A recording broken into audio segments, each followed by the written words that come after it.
Bonjour, bienvenue dans cette nouvelle vidéo. Ça fait longtemps que j'ai pas posté sur la chaîne, depuis mars. Là on est en novembre, du coup ça fait déjà un bon moment, mais il s'est passé pas mal de choses, beaucoup de boulot. Pendant ces longs mois sans vidéo, j'ai continué à répondre à tous les commentaires sous les vidéos. Il y en a eu pas mal, souvent pour des questions sur mes tutoriels. Du coup n'hésitez pas, et n'hésitez pas aussi à commenter si besoin sur mon site directement. Je réponds à tous les commentaires en essayant d'aider au maximum. Surtout qu'en fait je n'ai pas abandonné tout ce qui est tutoriel, PrestaShop ou commerce WordPress. J'ai continué à écrire des articles sur mon site. Vous avez le lien dans la description si vous voulez le voir. En même temps, nouveau bureau, j'ai déménagé. On va monter un peu en gamme sur tout ce qui est tutoriel vidéo. Donc il y a encore pas mal de réglages. Je suis en train d'aménager derrière. Faut que je règle encore les lumières, le son. Enfin, pas mal de petites choses. Mais ça va se faire au fil du temps. Et en tout cas pour vous proposer des vidéos de meilleure qualité par la suite. C'était un peu à l'arrache avant. Et du coup dans cette vidéo, on va voir quelque chose de particulier. C'est les shortcodes WooCommerce. Les shortcodes ou codes courts en français permettent d'afficher certains éléments dans WordPress, mais certains sont spécifiques à WooCommerce et vous pouvez en avoir besoin en cas de perte de certaines pages très importantes. C'est ce qu'on va voir dans cette vidéo, c'est comment les récupérer, comment les intégrer et comment en ajouter des nouveaux pour mettre des nouvelles fonctionnalités sur votre site.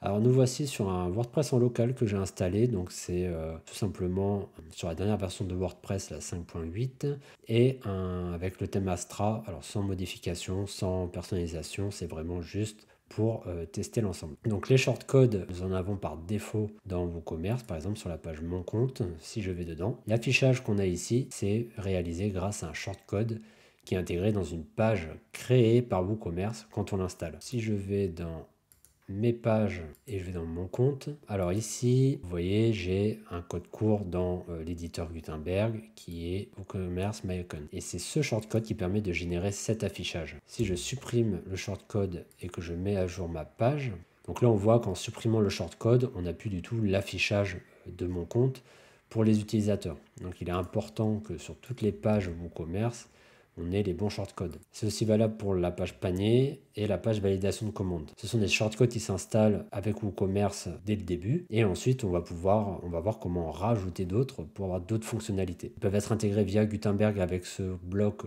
code court. Donc, si je veux rajouter un bloc, hop, j'ai juste à faire code court ici. Donc le shortcode, on peut l'intégrer comme ceci en le mettant dans cet élément ou bien directement dans un texte, on peut coller un shortcode. Donc là, je reviens sur mes pages dans mon WordPress. Si je vais par exemple dans la page panier, je vais avoir pareil le shortcode, celui-ci, qui va me permettre en fait d'avoir l'affichage du panier. Donc là, bon, j'ai pas de produit à mon panier. Il va permettre d'avoir tout le fonctionnement du panier. Ça veut dire avec aussi l'ajout des codes promo, le total TTC, etc. Tout ce qui va être rattaché au panier. Par erreur, vous pouvez supprimer une des pages, donc la page panier comme on voit marqué ici, la page mon compte ou la page de paiement. Et donc, en fait, avec cette astuce, vous avez juste à recopier le bon shortcode, recréer la page et vous avez à nouveau les fonctionnalités. Par contre, dans WooCommerce, la page boutique ne fonctionne pas sur shortcode. C'est une page générée automatiquement par WooCommerce et elle ne fonctionne pas, donc, comme je l'ai dit, avec des shortcodes. Donc, si je vais dans page et je vais dans boutique, quand je clique dessus, je ne vais pas avoir de shortcode. En fait, cette page va se gérer directement dans les réglages de WooCommerce. Donc, ici, il va falloir aller dans l'onglet produits, voilà. Et ici, je vais aller chercher quelle page va être la page de mes articles. Donc, c'est la seule page qui ne se gère pas via un shortcode. Ensuite, il y a d'autres shortcodes qui ne sont pas en fait natifs à WooCommerce dès l'installation. Ça va être par exemple un shortcode qui va vous permettre en fait de proposer à vos clients de suivre leurs commandes. Avec ce shortcode que j'ai intégré sur une page que j'ai appelée suivi de commande, et bien hop, si je vais sur mon site, dans le menu, j'ai mis le lien direct suivi de commande. En fait, le client peut mettre son numéro de commande et son email et suivre une commande qu'il a passée. Donc là, j'ai mis suivre et vu que j'ai rien rempli, je vais avoir un message d'erreur. C'est intéressant surtout pour les personnes qui vont faire des commandes invitées et qui n'ont pas de compte et ils ne peuvent pas suivre en fait leur commande. Donc ça, c'est une page qu'on peut proposer en plus pour la réassurance client. Ensuite, WooCommerce permet d'avoir d'autres shortcodes assez utiles qu'on peut placer vraiment n'importe où sur le site. Donc là, par exemple, je vais aller dans mon article blog par défaut que j'ai en démonstration et je vais en fait intégrer un shortcode WooCommerce qui va me permettre d'ajouter des produits en fait dans mon article. Si je fais ce petit code court product et que je mets à jour, je vais aller voir le rendu sur mon article et donc là, en fait, le fait d'avoir mis ce shortcode, je vais avoir toute la liste de mes produits WooCommerce. Donc là, c'est pas très utile parce qu'en fait, dans un article blog, je vais charger tous les produits du site. Donc si vous en avez beaucoup, le shortcode ne va pas vraiment vous servir. Donc après, ces shortcodes, souvent, vous avez, si vous utilisez par exemple Elementor, il y a souvent des widgets qui vont faire la même chose. Là, en fait, on utilise juste des shortcodes pour avoir des fonctionnalités qu'on n'a pas si on n'a pas un constructeur de page ou si on n'utilise pas Gutenberg ou n'importe. Si on veut personnaliser cette liste produits, il va falloir faire des modifications au niveau du shortcode. En fait, on peut les customiser en rajoutant des éléments entre crochets pour personnaliser le nombre d'articles, faire un tri et ainsi de suite. En description, vous avez mon article avec certains shortcodes très utiles et je vous mets aussi cette page de la documentation officielle de WooCommerce. Par contre, pour y accéder, il faut être connecté à votre compte WordPress. Donc, je ne sais pas pourquoi ils ont changé cette méthode. Avant, vous pouvez y accéder facilement. Soit vous y accédez par ce lien, soit via mon site dans la description. On va retrouver ici tous les shortcodes que j'ai cités plus tôt dans la vidéo. Et nous, ce qui nous intéresse, là, ça va être les produits. Donc là, je vous ai montré comment créer une liste produits. On peut voir qu'on peut aussi afficher, par exemple, les produits mis en avant, les produits en promo, les meilleures ventes, les nouveaux produits, etc. Donc en fait, il y a pas mal de shortcodes pour personnaliser en fait soit une page d'accueil ou un article en particulier. Et on va voir ici des infos qui vont nous permettre en fait de personnaliser notre shortcode. Donc là, si je descends un peu plus bas, moi ce qui va m'intéresser, c'est ça. On voit que on peut créer une liste de produits limitée par 4 en 4 colonnes, triée par la popularité, et on peut rajouter aussi des classes CSS si on veut personnaliser au niveau du code. Et aussi, ils sont triés par les produits en promo. Moi, ce qui va m'intéresser, c'est par exemple limité à 4 et colonne 4. Mes produits sont en 3 colonnes et si j'en mets 4, en fait, ça fait trop écrasé dans mon thème Astra, selon la configuration. Donc, je vais les laisser par 3. Hop, si je vais là et je fais ça, je vais par exemple faire limiter à 3 colonnes et je vais limiter à 4 produits. Je vais me mettre à jour. Et donc là, j'ai mon rendu avec la limitation par shortcode.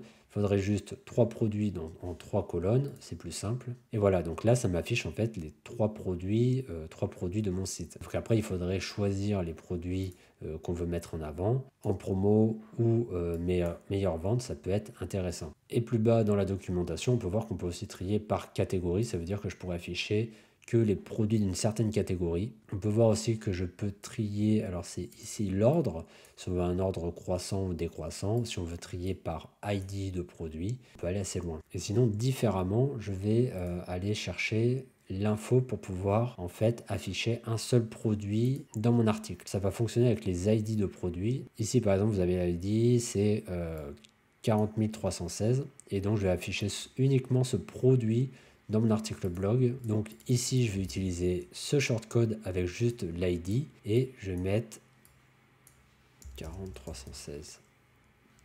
Hop, je mets à jour.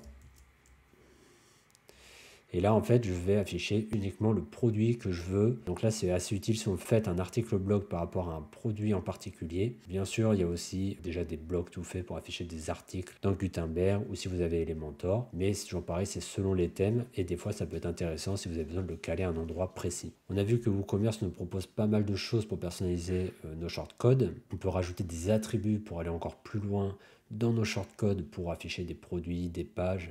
Mais voici un plugin pour vous permettre en fait d'avoir des shortcodes supplémentaires pour rajouter dans WooCommerce. Donc là, c'est la version, vous avez une version gratuite et il me semble qu'il y a une version payante de ce plugin. Mais déjà, en fait, on voit ça rajoute 60 fonctions en plus dans WooCommerce. Donc, c'est soit des fonctions, soit sous forme de shortcode. Donc, c'est pas mal pour personnaliser son WooCommerce. D'ailleurs, je vous invite à regarder ma vidéo « Personnaliser WooCommerce sans coder » qui va vous donner pas mal d'astuces pour rajouter des fonctionnalités et personnaliser votre thème.